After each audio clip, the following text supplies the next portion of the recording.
Catherine Zeta-Jones looked like the woman Hollywood could never break, elegant, controlled, and untouchable beneath every flash of the camera. In The Mask of Zorro, she became Elena Montero, fierce and unforgettable.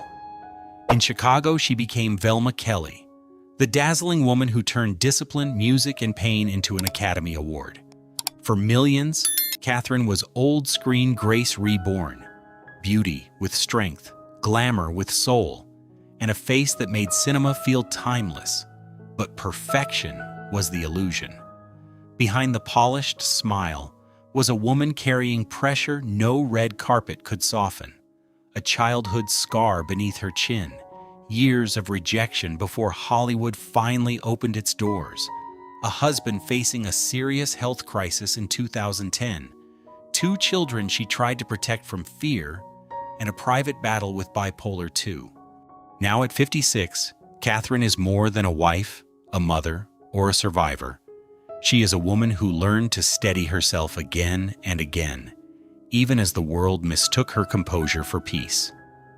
Before we begin, honor Catherine with a like, a tribute to a woman who turned hidden pain into grace. A childhood medical emergency changed Catherine Zeta-Jones's life before she could even understand fear. Under white hospital lights, while hurried footsteps crossed the floor and anxious voices moved around the room, doctors performed an emergency tracheotomy that left a faint scar beneath her chin. Outside that fragile moment stood her parents, close enough to love her, powerless enough to be terrified, waiting without knowing whether their little girl would grow up to sing, dance, laugh, or stand beneath a stage light. Years later, millions would see that mark as a small imperfection on a glamorous face. For Catherine, it was part of a deeper truth. Life had taught her early that even breath could be precious. She later said, "I have a broken nose. I had a tracheotomy when I was a kid." She did not hide the scar. She carried it with the quiet dignity of someone who had survived before the world knew her name. That survival grew inside a modest home in Swansea, Wales, where Catherine was born on September the 25th, 1969. Her father worked hard in the family business. Her mother stitched clothes with patient hands, and ordinary life smelled of flour, fabric, early mornings, and discipline. Yet even as a child, Catherine moved as if music were calling her beyond the walls of that home. Her family's 100,000 pounds bingo win became a turning point, giving them the chance to move to a better neighborhood, strengthen the business that supported them, and invest in the lessons and opportunities that could lift their daughter closer to the stage. By 4, she was performing in church halls. By 11, she was Annie. By 13, she was appearing in Bugsy Malone, already learning that applause could be beautiful and demanding at the same time. While other children had slow afternoons and careless weekends, Catherine had rehearsals, auditions, dance shoes, and the pressure to look ready before she had learned how to rest. Pressure came early, and it did not arrive softly. At 14, she auditioned for the national tour of The Pajama Game, directed by Mickey Dolenz of the Monkees, and stepped into a world where talent had to prove its strength every day. London became a test of hunger, discipline, and endurance. Rehearsal rooms replaced childhood ease. Stage lights replaced quiet evenings. At 15, Catherine left school to pursue acting full-time, a decision that sounded fearless only to people who could not see the cost. She once remembered those relentless audition days. I would queue up for auditions and then change my costume or put on a different leotard and audition again. Long before Hollywood called her timeless, Catherine was a Welsh girl, learning that grace is built from fear, sacrifice, and one stubborn decision to keep breathing, keep working, and keep walking toward the light. Sacrifice became the first price Catherine Zeta-Jones paid for the stage. After the medical fear of her earliest childhood, life gave her family one fragile opening: a 100,000-pound bingo win. Many families might have used that money only for comfort, a safer house, or a quieter future. In the Zeta-Jones home, it became a silent investment in a little girl whose talent was already too large for the rooms around her. Her parents built a steadier family business, moved to a better neighborhood, and poured their hope into dance lessons, voice training, costumes, travel, and every small chance that might bring Catherine closer to the stage. By 4, she was performing in church halls. By 11, she was Annie. By 13, she was standing before audiences in Bugsy Malone. Yet every early spotlight took a piece of ordinary childhood with it. Other children had lazy afternoons, birthday parties, and the freedom to be careless. Catherine had rehearsal schedules, auditions, tired feet, and the pressure to look ready before she had learned how to rest. At 14, the pajama game pulled her into professional touring. At 15, the stage had already become serious enough for her to leave school and follow the life she believed was waiting. Years later, remembering those hungry London days, she said, "I would queue up for auditions and then change my costume or put on a different leotard and audition again." That was the sound of a young girl learning the oldest rule of show business. Talent opens the door only after endurance has knocked until its hands are sore. Her first major screen appearance arrived with disappointment. In 1990, Catherine appeared in the French fantasy film 1001 Nights, playing a cinematic Scheherazade, and for a brief moment it seemed the silver screen might become her next great door. Instead, the film failed to become the breakthrough she had dreamed of. The moment that should have announced her arrival passed quietly, leaving her still searching for the day when the camera would finally understand her. For a young actress who had traded school, privacy, and an easier life for performance, that disappointment cut deeper than a bad review. It carried the private fear every dreamer knows. What if all the sacrifice still is not enough? Catherine did not let that fear write her ending. She returned to Britain and rebuilt herself role by role, not through noise, scandal, or complaint, but through work.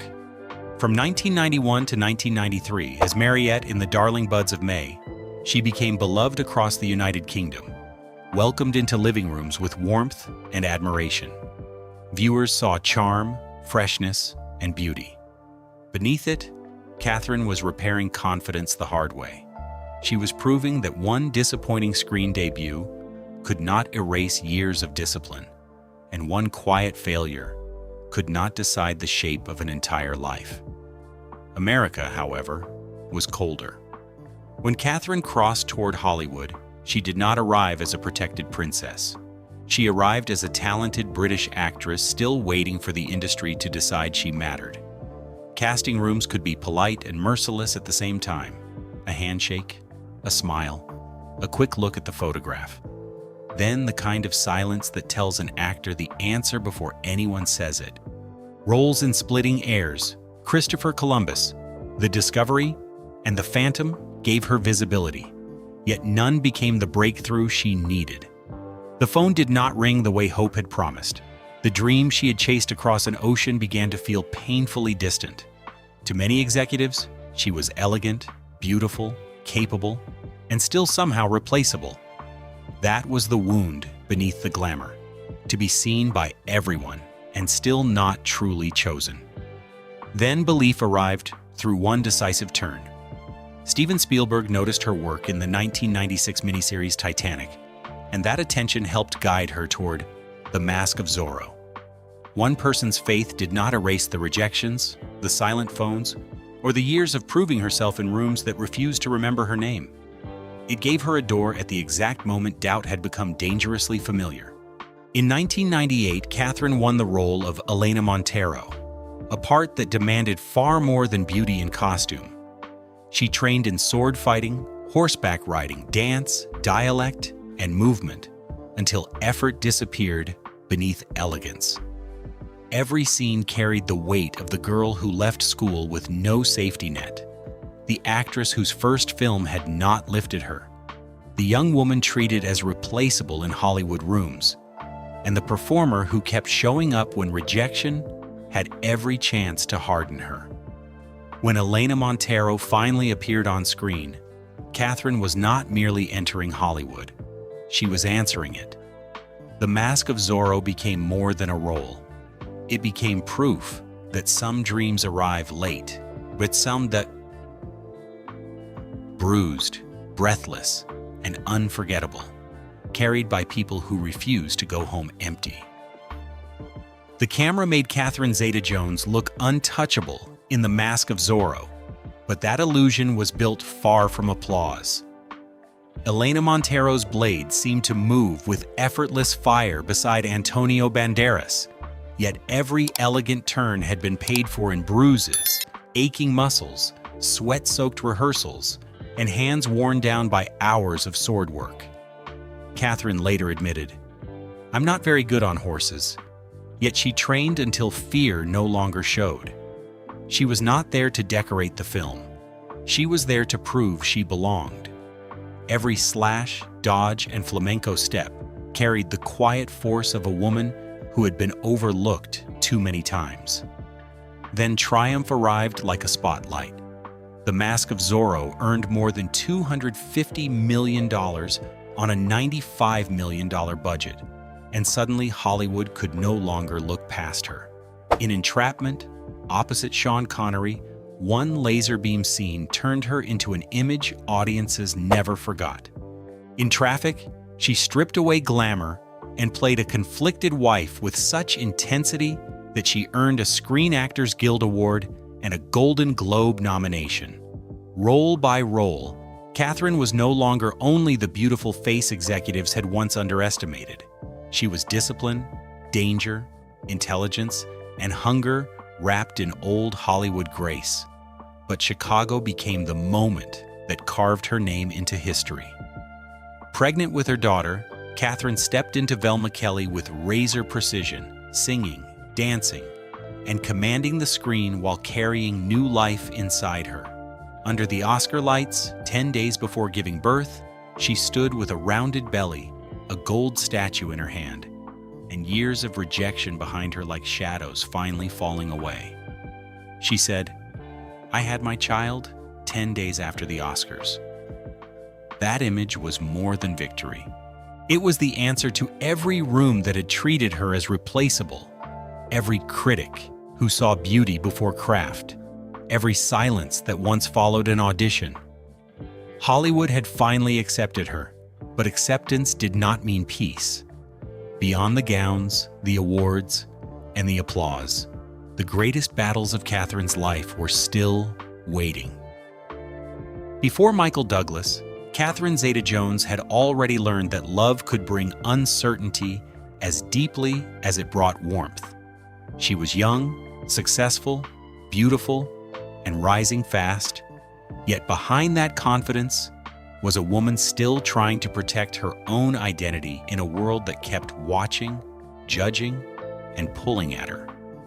Early relationships taught her that affection could become pressure, and that even a promising romance could make a woman question how much of herself she was being asked to surrender. With British television presenter John Leslie, the relationship gradually became heavy with tension, leaving Catherine with the painful lesson that independence must sometimes be protected before love can survive. Later, her engagement to Scottish actor Angus MacFadyen seemed close enough to marriage that a future had almost taken shape. When it ended before the wedding, the loss was quiet, private, and deeply sobering.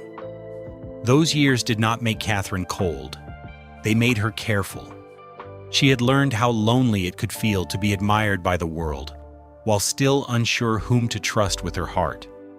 She had learned that walking away could hurt, yet staying in the wrong place could cost even more. So when Michael Douglas entered her life, he did not meet a fragile woman waiting to be rescued. He met someone who had loved, lost, stepped back, and survived with her dignity intact. Catherine was ready for love, but only for a love that could see her strength without trying to own it. When Catherine Zeta-Jones met Michael Douglas at the Deauville Film Festival in 1998, the world saw an unlikely Hollywood pairing before it saw the two lonely people inside it. He was 53, already a two-time Oscar winner with a lifetime of fame behind him. She was 28, newly radiant from the mask of Zorro, still rising, still learning how to protect herself from an industry that praised beauty, while often missing the person beneath it. They shared the same birthday, September 25th, yet the 25 years between them carried history, reputation, and public judgment. When Michael first told her, "I want to father your children," the line landed too boldly. Catherine stepped away. She had worked too hard to become herself, to be swept up by charm without caution. What changed her heart was less about glamour and more about attention. Michael apologized with flowers while she was filming Entrapment, and then came the conversations. For months, they spoke across distance, beyond red carpets and headlines, about parents, childhood, ambition, fear, and the strange loneliness that can live inside success. Catherine had known what it felt like to be admired and still unseen. With Michael, the legend slowly faded, and the listener remained. He did not seem drawn only to the face Hollywood had celebrated. He seemed interested in the woman who had sacrificed her childhood for the stage, crossed oceans for a dream, and learned to stand tall after disappointment. That was why Catherine's caution softened. She was choosing more than romance. She was choosing someone who appeared to recognize the person fame could not fully explain. On New Year's Eve 1999 in Aspen, both of them sick with the flu, wrapped in blankets instead of red carpet polish, Michael proposed. The moment was imperfect, quiet, and deeply human. Catherine said yes, and soon afterward they learned she was pregnant. Joy arrived with responsibility. Love was no longer only a private feeling, it was becoming a family. When they married on November 18, 2000, at the Plaza Hotel in New York, the world noticed the famous names, the designer gown, the cost, and the grandeur. Yet the deeper image was quieter. Baby Dylan, only 3 months old, already part of the promise they were making. Catherine was no longer simply a rising star in love with a Hollywood legend. She was a new mother stepping into a marriage that would have to survive far beyond the photographs. Even their wedding day taught her how little privacy fame allowed. Unauthorized pictures appeared despite their agreement with another magazine, and Catherine later described the experience as feeling violated. A day meant to belong to love became another reminder that celebrity could enter even the most sacred rooms. From the beginning, their marriage lived under inspection. The age gap, the money, the fame, the doubt from strangers who treated their private choices like public property. Motherhood changed the center of Catherine's life. Dylan arrived in 2000, and Karis followed in 2003. To give their children a quieter childhood, Catherine and Michael moved to Bermuda, away from the machinery of Hollywood, where family life could breathe beyond camera flashes. There, the marriage became less about premieres and more about ordinary mornings, meals, children's voices, and the daily decision to protect what they were building. Catherine had chosen Michael because he saw more than the image. Over time, love would ask much more from her than she could have imagined. The Plaza Hotel was only the beginning. The real marriage would be tested later in illness, exhaustion, public pressure, and the difficult grace of staying when life became heavy. Illness did not enter Catherine Zeta-Jones's life like a headline. It came through fluorescent hospital lights, the click of closing doors, the smell of antiseptic, and the sight no wife is ever ready to face. Michael Douglas, once commanding on screen and steady at home, weakened by a serious stage 4 cancer battle in 2010. Chemotherapy changed the rhythm of the house. Meals grew smaller, voices grew lower. Dylan and Kara still needed comfort, and a mother who could make fear look less frightening than it was. Catherine learned to steady herself before entering a room, carrying terror gently so it would not spill onto the people she loved. Day after day, she became the shield around the family. At the hospital, she watched treatment take its toll. At home, she listened for footsteps, phones, breathing, and the silence that follows hard news before anyone can speak. Behind the closed door, Catherine was no longer a Hollywood image. She was a caregiver, watching strength leave her husband's body, a mother guarding 2 young hearts, and a woman spending her own strength faster than she could recover it. Then, the family's private struggle became public conversation, and the illness that should have belonged to doctors and loved ones was pulled into speculation.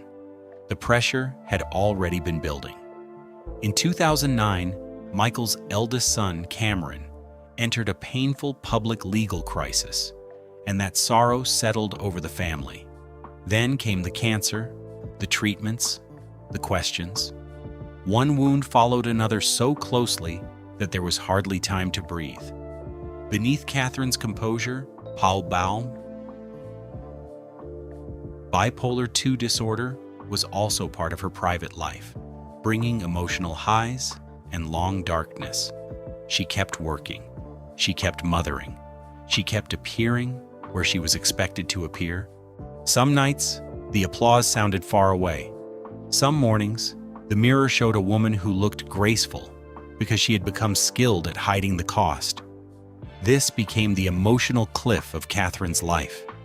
She had survived a childhood medical emergency, left school for the stage, endured rejection, crossed an ocean, earned an Oscar, built a family, and stood beside a husband facing a frightening illness. Yet even the strongest heart can reach a place where endurance becomes too heavy. In 2011, Catherine sought treatment for bipolar II disorder at a mental health facility in Connecticut. That decision was deeply human. The moment she stopped asking herself to carry an impossible weight alone. When the news became public, she answered with dignity. "This is a disorder that affects millions of people, and I am one of them," adding that if speaking openly helped one person seek support, then it's worth it. Healing did not arrive like applause after a final scene. The house still carried the echo of illness, worry, children growing up inside uncertainty, and 2 adults trying to survive without losing each other. By 2013, Catherine and Michael took time apart to evaluate and work on their marriage. From outside, it could look like another famous love story under pressure. Inside, it was quieter and sadder. 2 exhausted people standing on opposite sides of years of fear, still tied by history, children, and a love stretched almost to breaking. There were rooms that felt too still, family photographs holding happier faces, and the hard question of whether 2 wounded people could find their way back. The most heartbreaking image is not Catherine beneath Oscar lights. It is Catherine in a dim hallway after another long day, one hand on the wall, gathering herself before opening the door to the family that still needed her. It is the quiet breath before the smile, the blink that holds back tears, the mother becoming calm so her children could feel safe. Away from cameras and applause, Catherine Zeta-Jones became more than a star. She became a woman brave enough to seek help, protect her family, and keep walking through a season that might have taken her light, yet did not. By 2013, Catherine Zeta-Jones and Michael Douglas had survived more pressure than most marriages ever have to carry. Illness had entered the home. Public attention had followed every turn. Private exhaustion had grown behind doors the cameras could not reach. When representatives confirmed they were taking time apart to evaluate and work on their marriage, the outside world saw a famous couple under strain. Inside, it was far more human. Two people who had loved deeply, raised children, faced fear, and reached a point where silence was no longer enough to heal what had been worn thin. For Catherine, the separation was not a public performance. It was a season of still rooms, changed routines, and the ache of wondering whether a family rhythm built over years could be restored. At 44, she was no longer the young actress swept into a dazzling romance. She was a mother, a wife, a woman managing her own health, and someone trying to protect Dylan and Karis from the sharp edges of adult pain.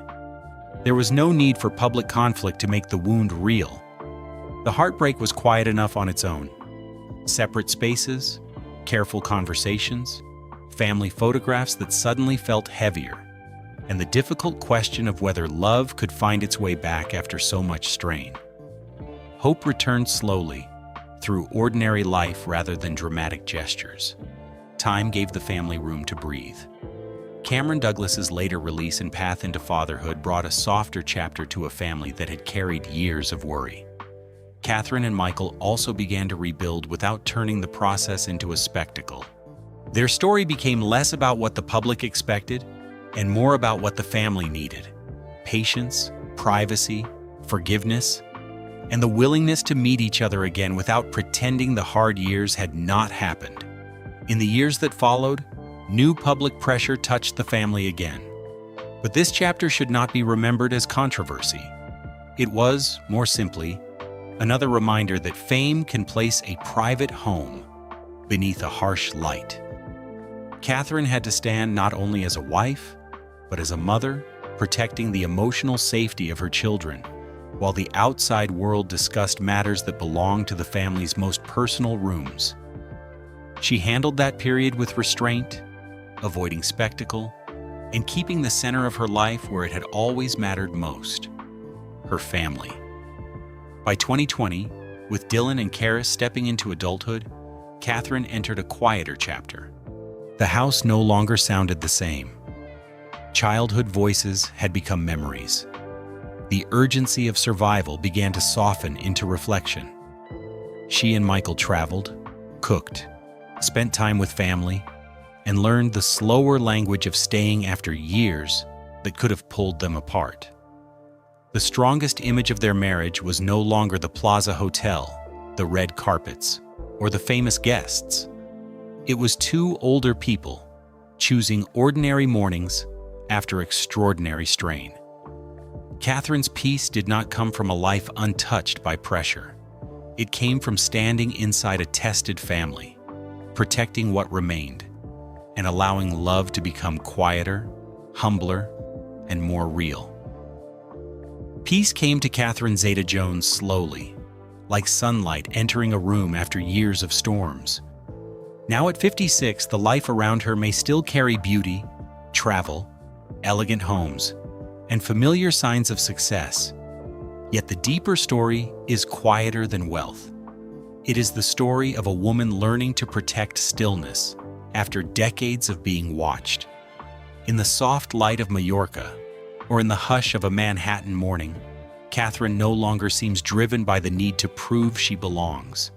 She has already survived the stage, Hollywood, marriage under pressure, motherhood, illness in the family, and her own private battles. What she appears to guard now is peace itself. Dylan and Karis are grown, and that changes a mother's heart in ways no award can measure. The rooms that once held children's voices now hold memory.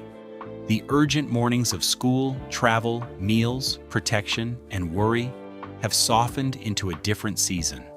Catherine can watch her children step into their own lives, proud and tender at the same time, knowing that motherhood never truly ends. It only changes shape. When Catherine and Karis have appeared together, the public often sees beauty and resemblance. The deeper image is legacy. A daughter standing beside a mother who has walked through fear, fame, heartbreak, and healing without losing her grace.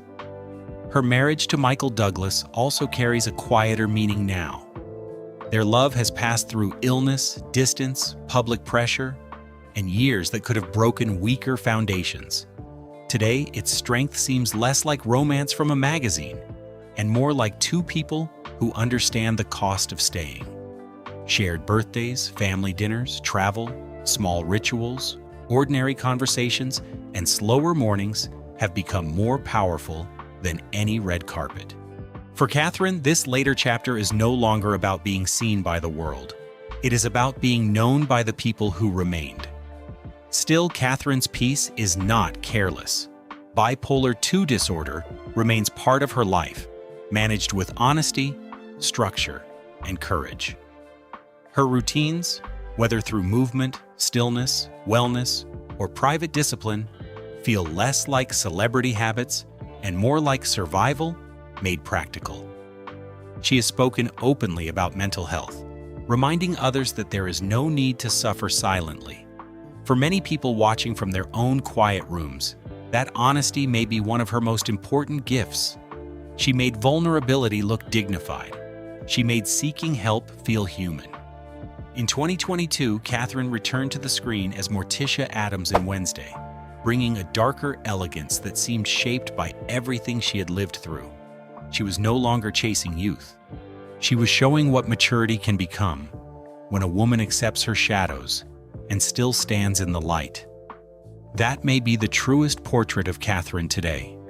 Barefoot on a balcony, coffee in hand, sunlight touching a face that no longer asks permission to age, rest, or heal. The glamour remains, but it no longer owns her. After every scar, every headline, every private night of fear, Catherine Zeta-Jones has become more than a star. She has become a woman who learned to live gently without surrendering her strength. A bingo win may have opened one door in Swansea, but Catherine Zeta-Jones walked through every harder one alone. Her story was never truly about luck.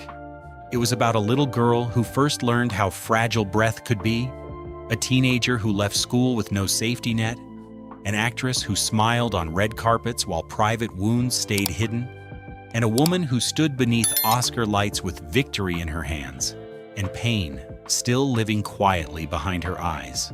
Life gave Catherine a stage, but she built her place on it through discipline, loss, courage, and the refusal to vanish. Beauty made the world look at her. Endurance made the world remember her.